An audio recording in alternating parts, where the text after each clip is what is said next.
Ang DOT nanawagan ng mas maigpit na seguridad sa mga tourist spots. Brigada Katrina Honson, ibrigada mo! Brigada! Live report!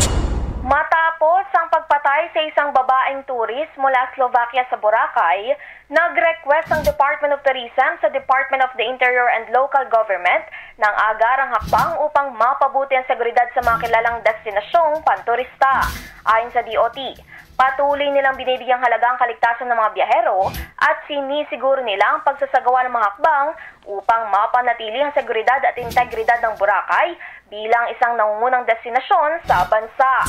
Dagdag pa ng hensya na labis nilang kinokondena ang namang uri ng karahasan o krimen na naglalagay sa panganib ng mga turista sa Pilipinas. Sa kasalukuyan, patuloy pa rin ang investigasyon hinggil sa pagkamatay ng 23 gulang na si Micaela Micova na natagpuan ang kanyang katawan sa isang abandonadong kapilya sa Boracay. In the heart of changing lives, ito si Brigada Katrina Honson ng 105.1 Brigada News sa Manila, The Music and News Authority. Brigada! Ang bahaging ito ay hatid sa atin ng Standout ES4 Capsule. Simulang tuparin ang pangarap ng iyong anak. And stunting now,